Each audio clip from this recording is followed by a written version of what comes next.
Nagbabalik ang schoolmates at nandito pa rin tayo sa Batangas State University! I love the energy. Kaya naman, schoolmates, paalala lamang na ang debate na ito ay plataforma para marinig ang iba't ibang pananaw ng mga kabataan at dahil bahagi ito ng isang academic exercise, hindi ito agad nangangahulugan na ito rin ang kanilang personal na paniniwala. Kaya makinig tayo ng may paggalang at bukas na isipan. Alamin naman natin ang rules at mechanics ng ating debate. Let's watch this. May dalawang teams na maglalaban, ang Team Pro at Team Con, na may tig-tatlong miyembro. Ang team leaders ang unang sasalang sa ating debate. Para sa bawat tanong, may 3 rounds or lives ang bawat isa na may 30 seconds per speaker per round. Kapag sobrang intense at walang gustong magpatalo, we activate the bonus round. 1 minute and 30 seconds yan na free flow discussion. Meaning, bahala na magsagutan ang magkabilang panig.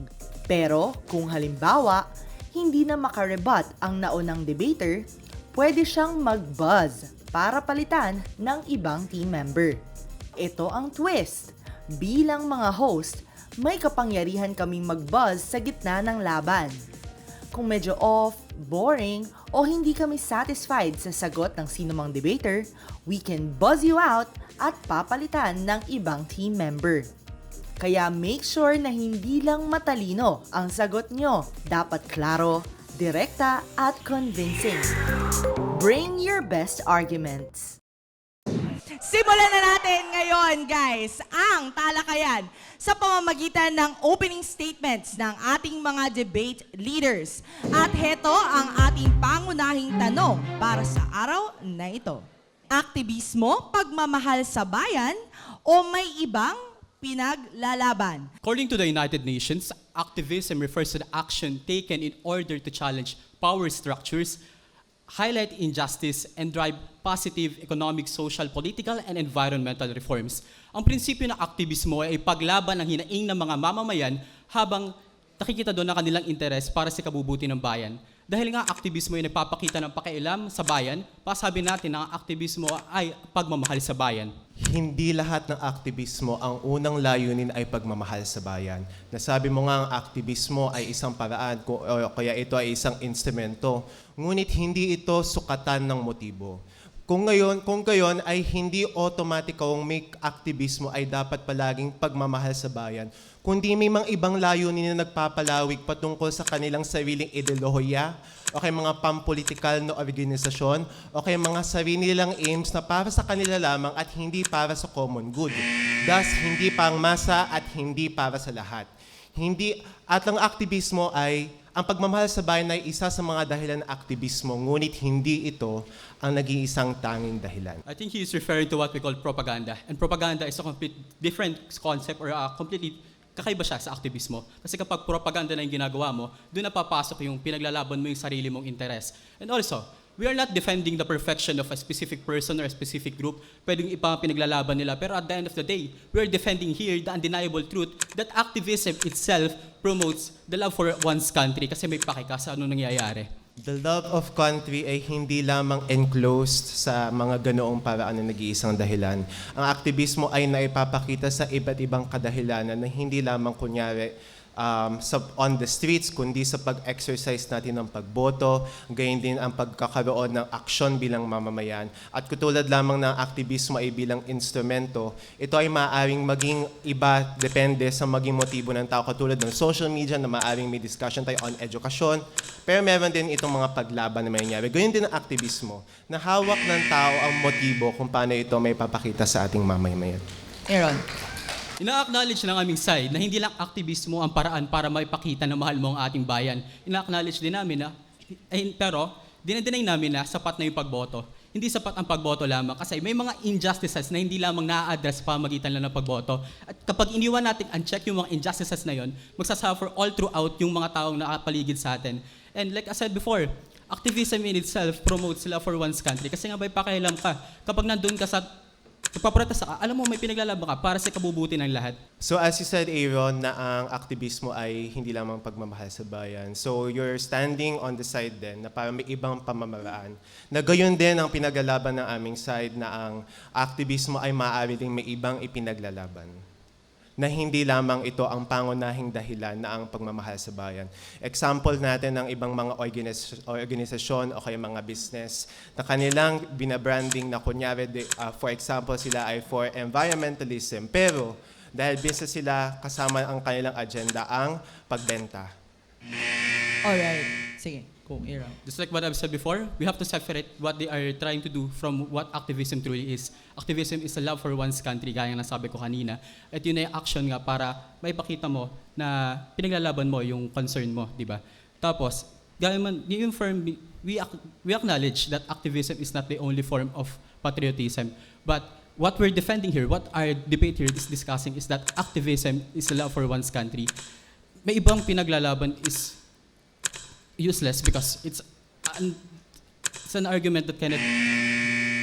Mag-follow-up question tayo kasi medyo nalatag na natin yung parameters na sinasabi nyo. It's self versus others' interest and kumbaga may ulterior motive nga ba kapag tayo ay nakikibaka or nagsasabi ng ating mga kritisismo. No? So ang follow-up question ko sa inyo, maaari bang ituring na ang isang makabayan ay isang taong aktibong kritiko ng pamahalaan? Bakit or bakit hindi? At some cases, we could say na hindi. Sapagkat pag sinabi nating makabayan, it's for the construction ng ating bayan. And government is only under ng ating bayan. So not necessarily na kapag kritiko ka ng gobyerno, pinapakita mo palaging makabayan. Let us say naman din talaga na ang Pilipinas ay mga civil nating flaws. And ito ay maganda na acknowledge natin.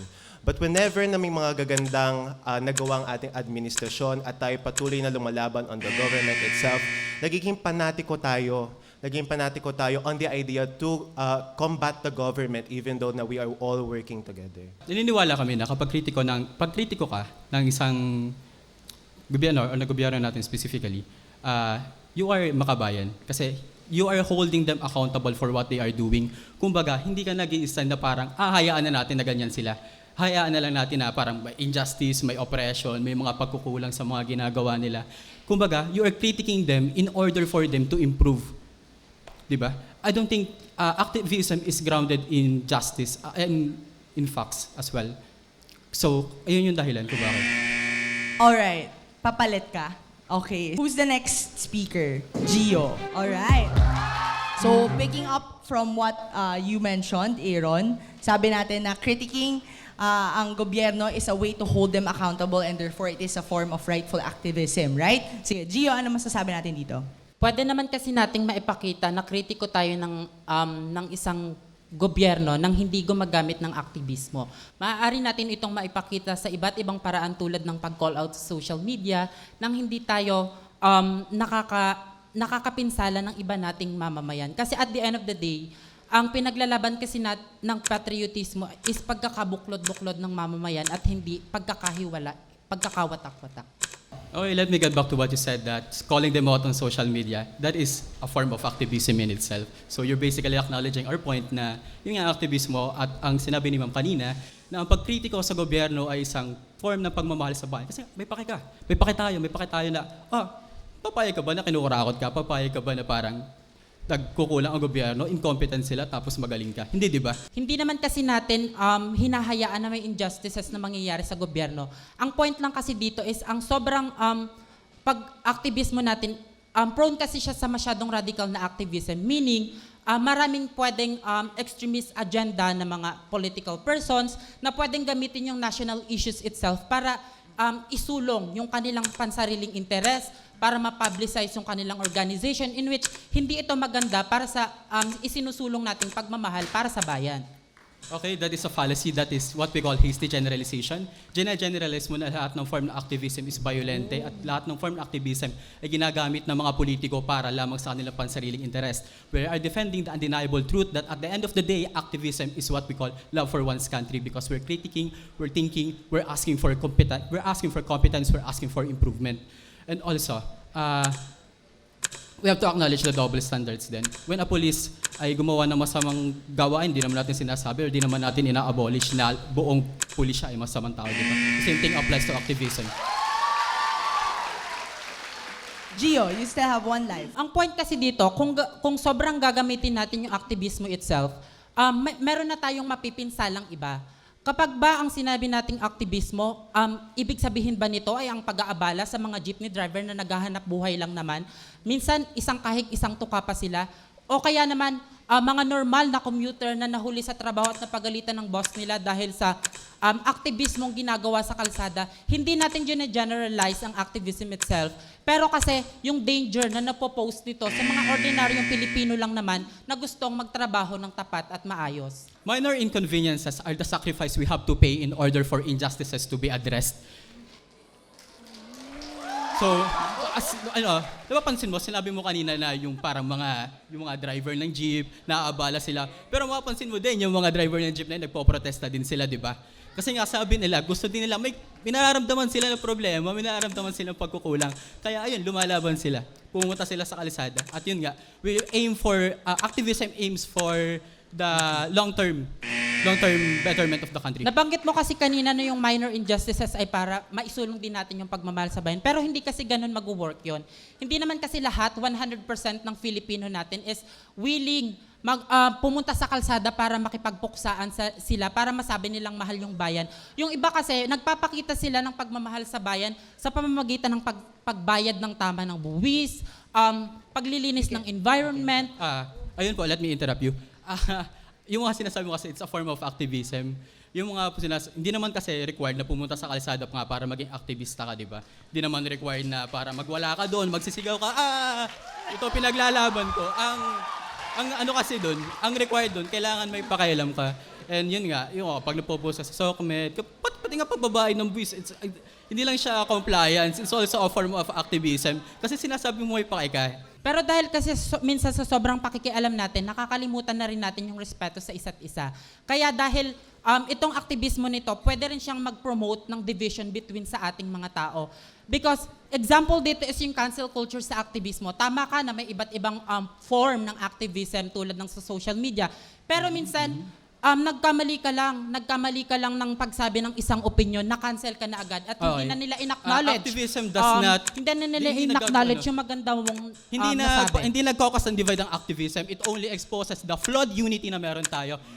So could you give me an example or specific numbers ng hindi nagkakos ang aktivismo? Okay, sige. Let's pause for now. Maraming salamat, Gio and Aaron.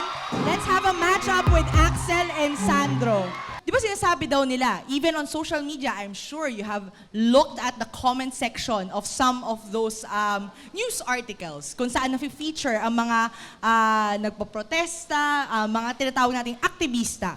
Kapag daw ang isa ay aktivista, agad nilang tinatawag ito na NPA o namumundok.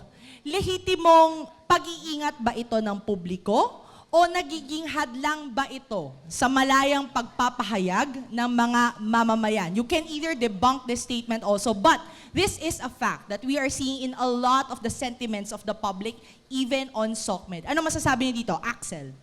Okay, una po sa lahat, kailangan po kasi natin ma-well-inform yung mga tao kung ano yung pinagkaiba ng aktivista sa terorista. Okay. Kasi meron po tayong batas na kung saan, meron, for example po yung sa NPA, hindi po ino-honor ng government na ang NPA po ay kakampi ng gobyerno. At yung mga aktivista po, sila po ay protektado ng konstitusyon under Article 4, Section number 3. Kaya ang aktivismo po ay napakahalaga at hindi po sila considered NPA and dadaan po kasi sa due process bago po nating tawaging aktivista ang terorista, pero most of the time po, hindi po tinatawag na aktivista ang terorista po. Para sa aming panig, ay hindi ito nakakahadlang sa malayang pagpapahayag. At ito ay lehitimong pag-protect ng government for the safety of our welfare. So, base sa mga naging past recent histories or cases, may mga cases na kung saan ang mga kabataan ay nalulugmok o napapasok doon sa mga grupo na kung saan ay sila ay pinamumulat ng cynicism na kawalang pag-asa para sa ating gobyerno. Para doon, nang dahil doon, nagkakaroon sila ng ng drive to be violent. So that might as well our government will protect all those youth, all those kabataan na naliliwag ng landas ng dahil lamang sa mga NPAs na ito. Okay, Axel. Kaya kailangan po natin ng aktivismo para maturuan at matulungan ang ating mga kabataan na hindi pumanig sa kasamaan. Kasi kailangan po natin, kung ano po yung aktivismo, yun po yung mapayapang pagkilos tungo para for pushing for the change ng government. Kasi nakakakita tayo ng injustice, mga karahasan at kahirapan na hindi dapat baliwalain. Kung kaya yung pagsama sa mga NPA, for example, sinasabi kasi nila, ay doon na ako sasama kasi sa tingin nila hindi ako pinapakinggan. Pero mali yun. Kasi ang aktivismo, even the minority is being heard as long as they are fighting for accountability, justice, and rights.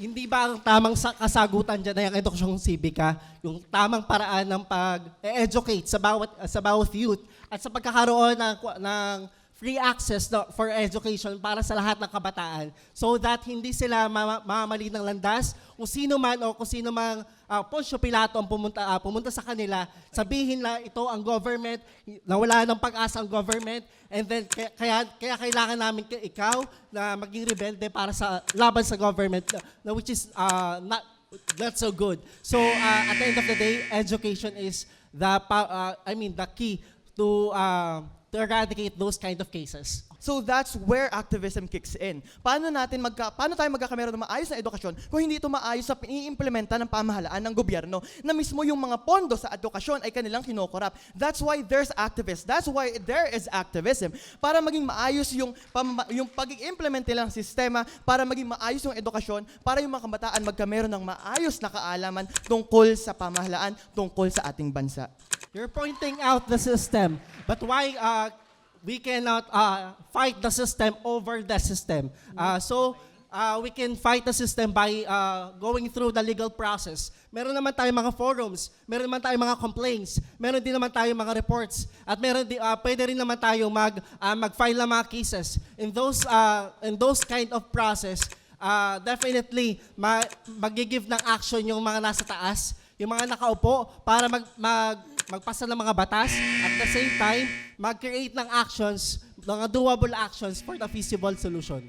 Hindi lahat ng mga batas ay patas. Hindi lahat ng mga batas ay para sa mga tao. Kaya may mga aktivista kasi they're pushing something, they're pushing for a change na they think that may mali na dun sa batas. Kaya kailangan nilang mag-step up for others, pati yung sa mga minority. Yung mga aktivista, hindi lang sarili nila, kundi pati yung mga... Wait lang. Hindi ba, kaya nga nagkaroon tayo ng mga kongresista, ganyan din yung mga mambabatas, dahil yun ang naging purpose nila.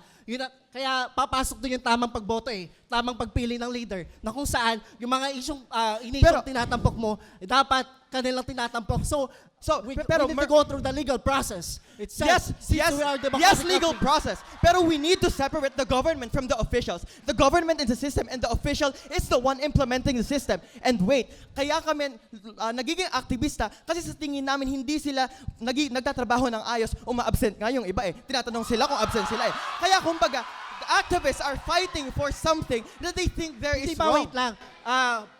Bakit mo pino-point out sa kanila when on the bottom line, parang at the end of the day, tayo pa rin yung may kapangyarihan na magluklok sa kanila kung bakit sila nandoon, at saka at the same time, during the campaign period, sana naging matalino tayo sa paghihikayat sa ating mga kabataan. Sana naging matalino. So from there, may mga kulang pa sa kaalaman. And doon nag-root, yun yung root cause ng kulang sa edukasyon. Sinabi ko na education ang... yun yung paraan para magkameron tayo ng kaalaman. Pero sa kulang sa sistema, kulang sa pagpapaayos sa implementa ng gobyerno, doon sila nagkakamali. Okay, maraming salamat, Sandro and Axel. Palit muna tayo. Sandro and Axel, I want to hear from Mix Jom. Lagyan natin ng konteksto mula sa history naman, o yung mga naganap noong martial law. So noong martial law, malaki ang naging papel ng mga aktivista sa pagtutol sa mga paglabag sa karapatang pantao. Patunay ba ito na mahalaga at epektibo ba ang aktivismo sa demokrasya, o iba na dapat ang formula ng aktivismo sa konteksto ng panahon ngayon? Or can we actually say that activism is really the key to drive change in today's age? Migs. Ayan. So marami po tayong mga laws na para sa mga activist ay tinitingnan nila is maraming possible na maging changes. So, yung mga problems na yun, yung pinaka-goal kasi ng mga activists is to make solution. So, nadyan na nga din yung sa corruption, nadyan din yung sa environmental degradation, nadyan din yung sa democratic things. So, sa martial law kasi, nakita nila na hindi labag sila sa mga... Karapatang pantao. Alright, sige. Thank you, Mix. Jom.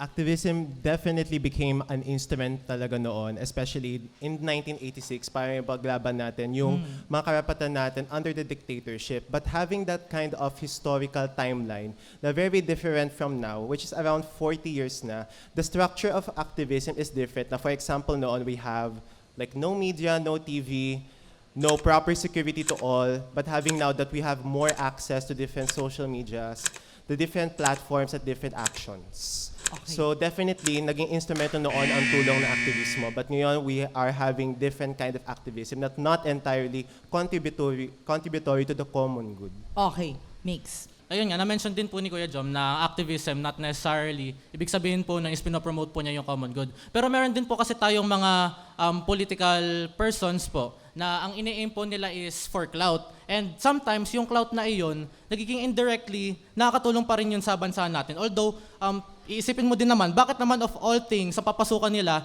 is yung pagiging aktivista. So, indirectly, parang na-influence pa din nila yung pagiging love for one's country kasi yung work nila is tinutulungan nila din yung pag-improve ng ating country. Okay, sige. Jom. So as you expounded na nagagamit niya ang activism as an instrument, advantage instrument for clout. So meaning it's not the sole reason na ang pagmamahal ng bayan is always na ipapakita to activism, which is very relevant nga sa ating society nowadays. Going back to today's time, for example, ano yung nangyari ngayon sa Senate, actually yung clash between, kunyari, the minority at saka majority is an act of activism then. Pero looking into, let's say, sa side sina Jinggoy Estrada na maraming uma-absent, maraming nagpapadelays ng mga batas. It's a form of activism but not contributory to the wants ng ating nation. So actually, there are still many political figures, kagaya nga po ni Jinggoy, kagaya po ni na-mention po ni Kuya Jom. Pero, ayun nga, as long as yung action po nila is nadudoon, that's what we can consider as activism. So, if ever man po, ma-absent po sila, hindi po sila, like, although yun nga, na-mention po is nasa position nga po sila, pero hindi naman po necessarily ginagawa po yung job nila, hindi po yun activism. Kasi activism requires action. May mga nagsasabi na ang mga kilusang aktivista ay nagiging daan ng mga pampolitical na interest ng ilang mga political figures or mga ideolohiya na sa tingin nyo ba, hanggang saan ang masasabi nating pagiging makabayan ng mga ganitong uring aktivismo? Or can we even classify it as activism? At saan ba nagsisimula ang politika? For me, kapag may same level of prioritization tayo on our self-benefit and to the benefit of others, I do believe naman din, through activism, I always believe din naman ang magiging good causes nito. But also at the same time, I know na activism can also be inclined then on our own wants din. Wants, kumbaga, na we don't advocate the things that we are not relevant sa atin. But however, looking into the fine line nga, having the level between us and the others. Okay, you can go. It's free flow. You can finish Ayan, what you said. having the fine line between the level of sa atin at versus sa others, yun yung dapat ma-consider natin for magiging makabayan and pampolitical. But both things naman ay importante. So we need to meet between the middle. Okay, Mix. Yes, what do I you think we have to can say? also take a look din po sa pinaka-definition po talaga nila. So, ang pinoint po ni Kuya Aaron po kanina is activism po is love for one's country, which is kind of synonymous nga din sa patriotism. And yun nga, may mga instances like yung mga na-mention earlier with sa mga political figures nga natin na hindi sila palaging present. So, ang kailangan dito is yung pinaka-action kumbaga. Kasi ang activism, ang pinaka-main core concept niya is more on yung actions na nilalahad ng yung figure mismo. And if hindi natutupad yung mga ganong bagay, is we cannot consider them to be activism. And it's gonna be another different word. I just can't find the specific word for that. Pero yun, activism should be defined as yung having to take action sa mga problems po na hinaharap po ng ating pong bansa, and that's what also almost similarly defines yung ating patriotism nga na tinatawag. Activism ay hindi palaging synonymous with patriotism. Okay. Let us say DDS groups, we're gonna see them then on the streets. But are they contributory to the building of the nation? Di pa dyan natatapos ang ating diskusyon dahil sa aming pagbabalik, haharap ang ating mga student debaters sa mas matitinding tanong. Kaya huwag kayong aalis dahil tuloy-tuloy lang ang mainit na debate dito lang sa Schoolmates!